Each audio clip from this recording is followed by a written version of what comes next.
Welcome to The Explainer. Today we're diving into something that was so much more than just a catchy new sound on the radio. Rock and roll was literally a cultural earthquake. It didn't just climb the music charts, it completely shattered post-war conformity, fundamentally rebuilding modern lifestyles, fashion, and even the everyday language we use. It was a true catalyst for societal transformation, and we're going to break down exactly how that happened. Okay, let's dive into this. We're going to prove that rock was a massive cultural catalyst by tracing its impact through 5 distinct areas. The spark of rebellion, forging a youth culture, the look of rock, a new vernacular, and finally, its enduring cultural legacy. Section 1. The spark of rebellion, a confluence of socio-historical forces. Now, rock's emergence wasn't just some random, isolated event. It was a perfect storm of mid-20th century shifts, and this brilliantly illustrates how it all came together. Post-1945, there's a massive demographic shift. Suddenly, we see a booming youth population. And crucially, they have disposable income and an itching desire for an identity totally separate from their parents. Then, heading into the early 1950s, the magical musical fusion happens. You take the electric amplification of African American blues, rhythm and blues, and gospel, and you crash it right into white country and folk. By the mid-1950s, you throw in the rise of mass media, independent radio stations, easily accessible vinyl records, and television performance shows, and boom, you've just poured gasoline on the fire, broadcasting this radical new sound to millions. The foundation of this whole revolution was laid by some absolute pioneers. We're talking guys like Chuck Berry, Little Richard, and Fats Domino. They brought these relentless, driving rhythms, incredibly prominent guitar riffs, and suggestive lyrics that just completely shattered the safe, sanitized pop music of the era. But honestly, their most powerful subversive impact was their cross-racial appeal. In a deeply segregated society, this music acted like a cultural bridge, pulling black and white kids together over a shared love for a sound that directly challenged the conservative status quo.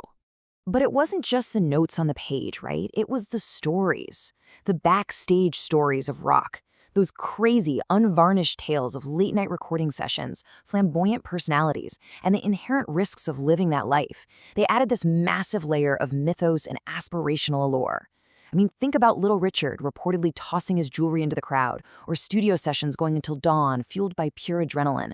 These raw narratives offered a truly authentic alternative to the highly polished pop culture of the preceding decades. Section 2. Forging a youth culture, rebellion, and identity. Okay, I want you to ask yourself this. Did a music genre actually invent the modern teenager? Really think about it for a second. Before rock and roll, generational distinctions existed, sure, but they weren't expressed as a completely overt, separate cultural identity. Let's explore how rock practically forged the teenager as a unique social class.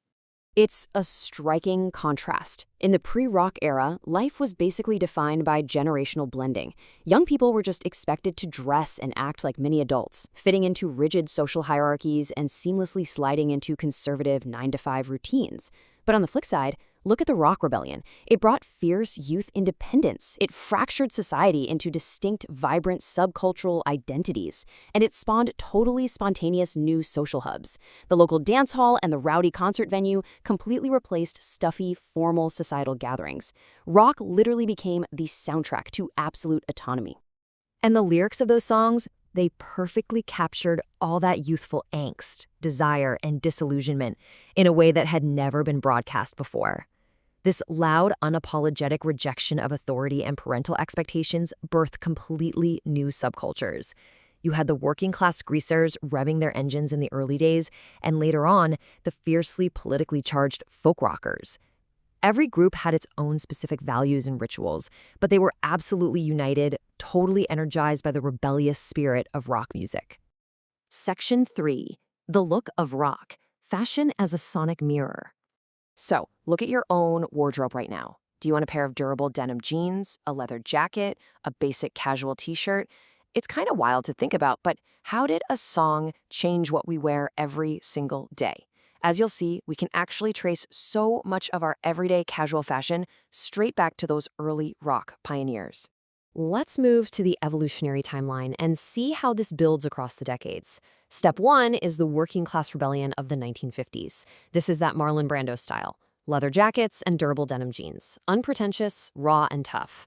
Step 2 brings us to the 1960s mod aesthetic, heavily influenced by British rock. We're talking sharp, tailored suits and slim ties for a look that was sophisticated but distinctly youthful. Then, step 3 is the psychedelic flamboyance of the late 60s and 70s. As artists like Jimi Hendrix and the Beatles pushed musical boundaries, fashion mirrored it perfectly, with flowing fabrics, bright colors, and bold experimental patterns. And specific icons absolutely dictated these global trends. You had Elvis Presley with his legendary flamboyant jumpsuits. Some of those weighed over 30 pounds, covered in rhinestones and studs. That contrasted super sharply with the Rolling Stones and their deliberately unkempt, provocative image that literally terrified polite society at the time. Together, these artists forced the normalization of casual dressing and mainstream acceptance of longer hairstyles for men. The fashion industry immediately recognized the massive marketing power of those backstage stories, leading to the mass commercialization of musician styles. Rock didn't just change music, it democratized and completely reshaped the global clothing industry. Section 4. A new vernacular. Linguistic innovations. Now, what's really fascinating here is how rock basically hijacked the English language. Take a seemingly simple word like groovy. It wasn't just a fun slang term, it became a massive cultural signifier. When you used it, you were demonstrating to everyone else that you understood the rock and roll ethos. It functioned exactly like a secret handshake for youth culture camaraderie, a way to instantly identify who was in and who was just part of the old conservative establishment. And look at how this vocabulary maps out. Phrases like far out expressed alignment with experimental anti-establishment concepts. If you could dig it, it signified a deep, authentic comprehension of a song's rebellious message. And rock on became the ultimate shorthand greeting that affirmed a shared subcultural identity.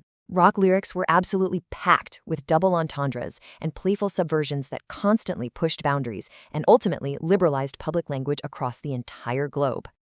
Finally, Section 5, Enduring Cultural Legacy, Beyond Musicality. The incredible thing is, the rise of rock sparked an absolute economic boom.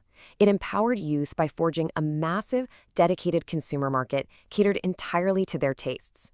Furthermore, the creation of highly engaged fan communities and the birth of specialized music journalism proved that rock was not some ephemeral fad. It was a permanent structural shift in society that required deep, critical analysis to truly understand its cultural weight. So, the crucial point is this. Rock and roll acted as the ultimate cultural engine. It transformed generational identity and expectations forever. It completely rewrote the global rules of personal fashion and casual wear. It injected subversive slang straight into our everyday communication. Most importantly, through its anthems, its band dramas, and its rebellious spirit, it championed individualism and self-expression over conformity, providing the absolute blueprint for how we express ourselves today. So I'm going to leave you with this final provocative thought. Look down at your casual clothes right now. Think about the slang you naturally drop in conversation with your friends. Consider your own deep desire for individualism. Even if you haven't listened to a classic record in years, are you still living inside the backstage story of rock and roll? Thanks so much for joining me on this explainer, and I'll catch you on the next one.